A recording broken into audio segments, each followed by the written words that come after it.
Hello, my name is Anthony Kidess, and this is my presentation on food deserts and communities with its relevance to construction management. A food desert is an area, typically in an urban or rural setting, where residents have limited access to affordable and nutritious food options. In these areas, the availability of fresh fruits, vegetables, whole grains, and other healthy foods are severely limited, while there may be an abundance of fast food restaurants and convenience stores offering predominantly processed and unhealthy food choices. The impact these food deserts have on communities is greatly affecting the health of the youth in multiple ways. Not having access to any sort of healthy array of foods doesn't allow the youth in these communities to have a balanced diets they need throughout their childhood. For example, in places like New York, having corner stores on every block selling gas station foods doesn't allow these kids in the community to see real diet options they should have access to. Strategies for addressing food deserts can start from the schools and partnerships to share to parents and the youth about the issues they're facing by not having access to balanced meals. From there, you would be able to collect enough data from students, parents, in order to seek partnerships and collaborations to create ideas and plans to seek and help resolve issues of these food deserts. My career in construction management allows me to understand how construction companies would be more than willing to welcome to build to what is needed for these communities, as long as there are owners and partners involved in covering these project costs.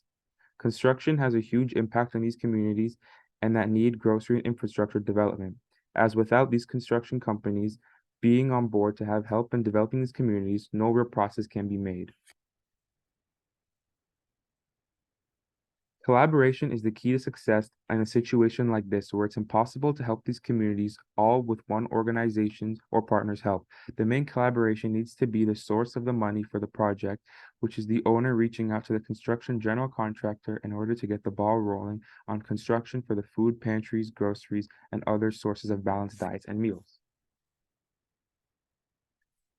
It took more than 8 years of work by community nonprofit, plus a big chunk of grants and tax breaks, but a 35,000 square foot price right opened earlier this month in what had been in Syracuse, New York, food desert for decades.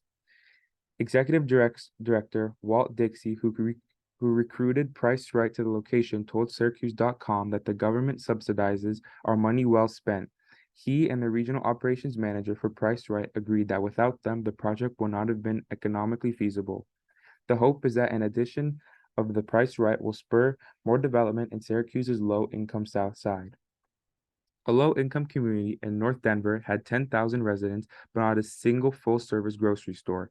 But as the Christian Science Monitor tells it, a nonprofit called the Grow House is trying to change that with an innovative market that offers up fresh produce, healthy fare, and other groceries. And it doesn't stop there. Mercado de Al Lado also features an indoor hydroponic farm that produces 1,200 heads of leafy greens a week, as well as an aquatics farm, mushroom farm, and education center. CSM says that the venue also includes a fruit and vegetable nursery for members of the community and incubator space for residents interested in starting their own food-related businesses. Here are my sources I used throughout the research, and thank you for listening.